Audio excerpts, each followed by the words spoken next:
Well, everything's changed now. Um, I feel much better than I used to. And how's that? For one thing, I no longer believe in a god or gods. You're an atheist? Okay, before I answer that question, can you tell me what you think that means? Well, I mean, it means that you're mad at God because he's failed you. No. Well, since everything that's happened, I could see why you would stop trusting him. Wait, everything that's happened, wait, what do you mean? Well, I mean the whole you coming out thing and your ex-wife and the OCD. I could see that you think God's failed you and that you can't trust him. I mean, you're being irrational. Just pray until you feel it again. I don't believe in those things anymore. I don't believe in things unseen because I haven't seen them. That's a truly rational approach. Who are you and what have you done with my friend? I mean, I kind of thought that you would come back.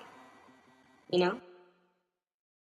How many of us can say that we're no longer Christians? How many of us can admit that we're as old as dirt? Not specially made, but made of the same stuff as everything. Not entitled, but indebted. I've had quite an adventure over the past few years. I'm a father. I was married. I was in the closet. I was an obsessive compulsive.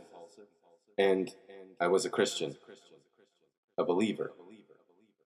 I never thought that I was going to become an atheist. I honestly believed that this ethereal relationship with Jesus would last forever. Until one day, I met a man who definitely doesn't collect stamps. I was a courier at the time, picking up blood samples and delivering them all over Boston. There were long lulls between pickups where I would sit in my shitty, broken-down van that had no AC and watch YouTube. At the behest of a friend, I watched a short video that made me laugh to the point of sickness.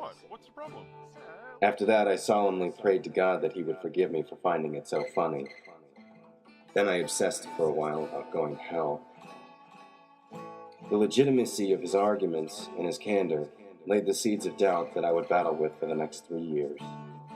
You see, I used to have obsessive tendencies encompassing my religious beliefs. OCD. This form of OCD can be characterized as a need to obsess about specific intrusive thoughts that cause a person anxiety, and the need to compulsively commit strange rituals in order to ward off bad thoughts like, you don't believe there's a God, you don't love him. Then thereafter I would repeat sentences in my head that were holy or count to a certain number in order to ward off bad thoughts. Silly, right? Well, for the OCD sufferer it can be quite painful. If the anxiety was strong enough, I would lose feeling in my hands and face, and become so dizzy I couldn't stand. I was afraid of God's judgment. Also, while most other OCD sufferers display their obsessions externally, this type is almost entirely internalized.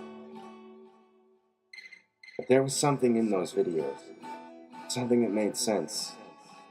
Sitting there in that excessively hot car, I had thought, what if there is no God? And for the first time it scared me just a little bit less. But I didn't become an atheist just then. That would take another 3 years. But this seed of doubt was enough to send me down a road that would make me the happiest I've ever been. Make me the best person I've ever been. I drove home that night, read some pages of Dune to my son, then kissed my beautiful daughter goodnight. Then I slept with my wife, thinking there was nothing better in my world than doing what the book says. I thought my life would go on like this until my death. I was doing what I was supposed to do. Working every day, spending time with my kids, paying bills, crummy apartments, broken down cars, and her, the best friend I've ever had. But she'll be the subject of another big book. I kept up this image for God and for my family. After all, I thought he gave her to me.